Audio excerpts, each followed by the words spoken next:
അക്കാര്യത്തിലൊരു സംശയമില്ല. പക്ഷെ ഞാൻ ആ വീഡിയോസ് ചെയ്യുന്നതിന്റെ ഉദ്ദേശം എന്ന് പറഞ്ഞാല് ആളുകൾക്ക് ഒരു മെന്ററിങ് കൊടുക്കുക എന്നുള്ളതാണ്. കാരണം അബദ്ധം. അപ്പൊ ആ രണ്ട് അന്തരം മനസ്സിലാക്കിക്കൊണ്ട് സാർ തന്നെയാണല്ലോ ഇതിന്റെ റൈറ്റർ. അപ്പം ഈ സിനിമയിലേക്ക് റിയൽ ലൈഫിൽ നിന്ന് എന്തെല്ലാം കാര്യങ്ങൾ കൊണ്ടുവന്നിട്ടുണ്ട് എന്നാണ് ഞാൻ ചോദിച്ചത്. ഇല്ല, ആക്ച്വലി ആ സിനിമ കഴിഞ്ഞതിന് ശേഷമാണ് ഞാൻ വീഡിയോ ചെയ്തു തുടങ്ങിയത്.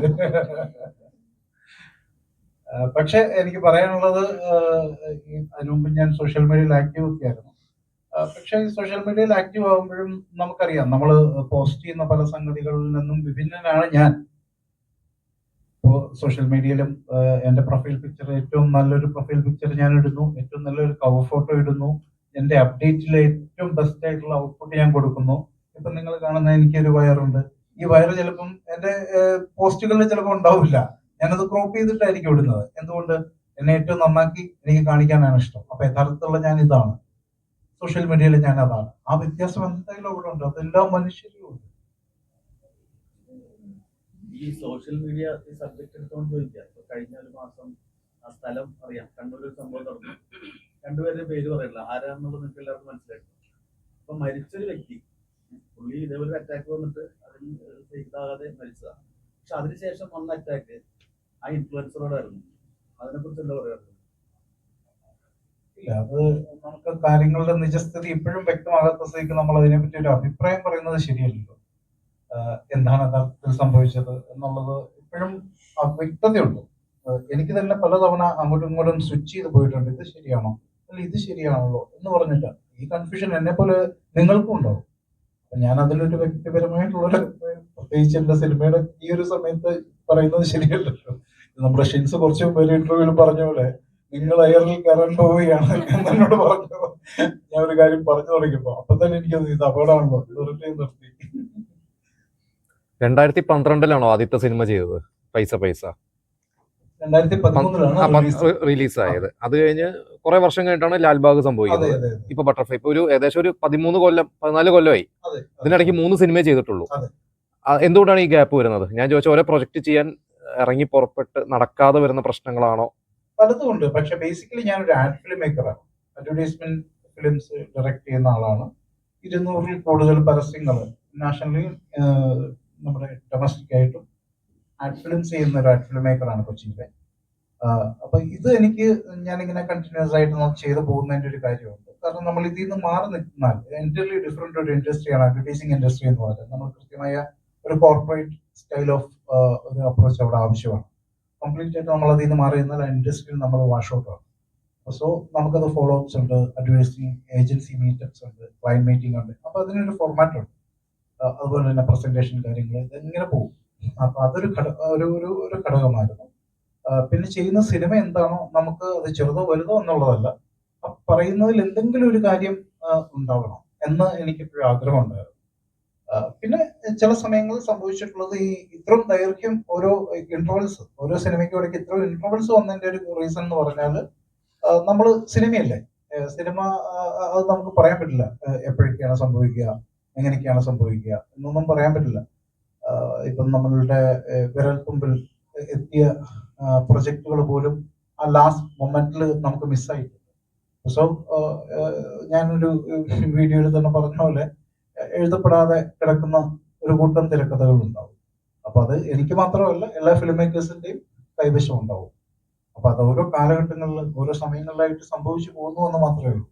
അതിന്റെ ഇന്റർവൽസ് അങ്ങനെ ചിലർക്ക് വളരെ ഷോർട്ട് സ്പാനിൽ തന്നെ അത് ചെയ്തെടുക്കാൻ പറ്റും. ചിലരെ സംബന്ധിച്ച് അതിന് ഒരു ടൈം എടുക്കും. ചോദ്യം, നമ്മളിപ്പോൾ സോഷ്യൽ മീഡിയ ആണല്ലോ നമ്മുടെ സിനിമയുടെ പശ്ചാത്തലം എന്ന് പറയുന്നത്. 2 പെൺമക്കളുടെ പിതാവാണ് ഷിൻസിയേട്ടൻ. അപ്പം ആ മക്കളോട് സോഷ്യൽ മീഡിയ ഉപയോഗത്തിനെ കുറിച്ച് കൊടുത്തിട്ടുള്ള 2 ഉപദേശങ്ങൾ ഒന്ന് പറയാമോ?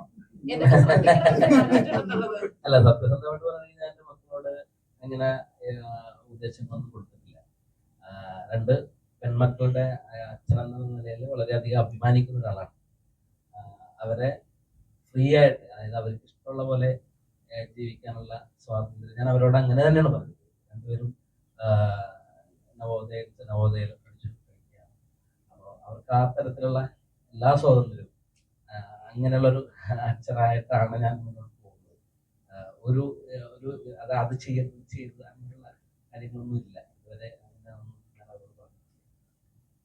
ഇപ്പൊ സോഷ്യൽ മീഡിയയിൽ നടക്കുന്ന കാര്യങ്ങളൊക്കെ നമുക്ക് അറിയാം, സൈബർ അറ്റാക്കുകൾ കാര്യങ്ങളൊക്കെ. ഇതൊക്കെ കാണുമ്പോൾ ഉള്ളിന്റെ ഉള്ളിൽ നമുക്ക് പെൺമക്കളുള്ള എല്ലാ അച്ഛന്മാർക്കും ഉള്ളിന്റെ ഉള്ളിൽ ഒരു പേടി, ഒരു ഭയം ഉറപ്പായിട്ടും ഉണ്ടായിരിക്കും. അത്തരം സാഹചര്യത്തിൽ അവരോട് എന്തെങ്കിലും ഒന്ന് കരുതണം, അല്ലെങ്കിൽ പോസ്റ്റ് ചെയ്യുമ്പോൾ സൂക്ഷിക്കണം, ഇത്തരം കാര്യങ്ങളൊക്കെ ഡിസ്കസ് ചെയ്തിട്ടുണ്ടോ? അല്ല, ഇപ്പൊ നിലവിൽ അവർ രണ്ടുപേർ, എനിക്ക് ഒരാൾക്ക് ഇൻസ്റ്റാഗ്രാം അക്കൗണ്ട് ഉണ്ട് തോന്നുന്നു. അത് ബോർഡിംഗ് സ്കൂളിലായതുകൊണ്ട് അവർക്ക് മൊബൈൽ ആക്സസ് ഇല്ല. ഇവിടെ നാട്ടിൽ വരുമ്പോഴേ അവർക്ക് മൊബൈൽ കിട്ടുന്നുള്ളൂ.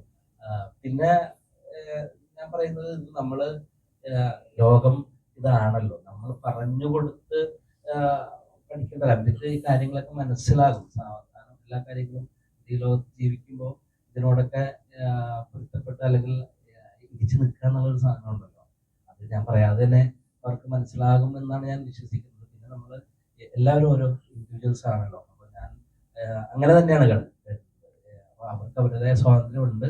നമ്മൾക്ക് തെറ്റാണെന്ന് തോന്നുന്ന കാര്യങ്ങൾ അവർക്ക് തെറ്റായിക്കൊള്ളണമെന്നില്ല. ഞാനത് പറയാൻ കാരണം, കഴിഞ്ഞ ഇടയ്ക്കൊരു ഫംഗ്ഷന്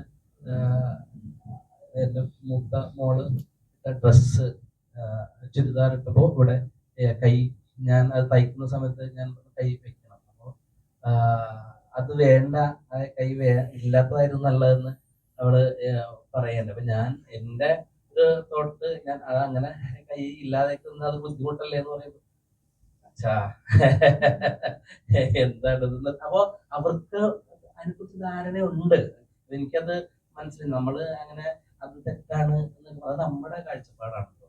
അവരുടെ കാഴ്ചപ്പാട് വേറെ ആയിരിക്കും. നമ്മളുടെ കാഴ്ചപ്പാട് അവരിലേക്ക് അടിച്ചേൽപ്പിക്കുക എന്ന് പറയുന്നത് ആ ഒരു വ്യക്തി സ്വാതന്ത്ര്യത്തിൽ ഞാൻ ഇടപെടുന്നത് പോലെയാണ്. അപ്പൊ അങ്ങനെയുള്ള ഒരു അച്ഛനാകരുതെന്ന് എനിക്ക് വ്യക്തമായ ബോധ്യമുണ്ട്. അതുകൊണ്ട് എൻ്റെ മക്കളോട് ഞാൻ അങ്ങനെ അത് ചെയ്ത് ഞാൻ ഇന്നുവരെ പറഞ്ഞിട്ടില്ല. അതെല്ലാം അങ്ങനെ ഇപ്പോൾ എനിക്ക് ചെയ്യാൻ പറ്റുന്ന എൻ്റെതായിട്ടുള്ള ഇൻപുട്സ് ഒക്കെ കൊടുക്കുക. അപ്പൊ അതിനുള്ളൊരു സ്വാതന്ത്ര്യം നേരത്തെ ആ സമയത്ത് തന്നിരുന്നു. അപ്പോൾ ഒരു വ്യത്യസ്തമായ ഒരു ക്യാരക്ടർ തന്നെയാണ്. പക്ഷെ എന്തായാലും കോമഡിയോ കാര്യങ്ങളൊന്നും അല്ല, ഒരു സീരിയസ് ആയിട്ടുള്ള ഒരു അതെ, അതിന്റെ ഒരു ഓണറായിട്ട്. പിന്നെ അതുകൂടാതെ ഈ കുട്ടി ഇങ്ങനെ എന്താ പറയുക, ബുദ്ധിമുട്ട് അനുഭവിക്കുന്ന ഒരു കുട്ടിയെ നമ്മളെ കൊണ്ടാവുന്ന രീതിയിൽ സഹായിക്കാൻ പറ്റുന്നുണ്ടെങ്കിൽ സഹായിക്കാം.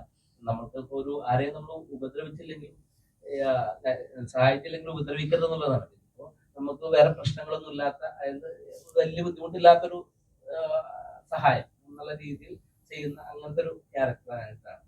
പിന്നെ നിങ്ങൾ കാണുമ്പോൾ കൂടുതലായിട്ട് ഞാൻ അതിനെ പറ്റി പറയുന്നത്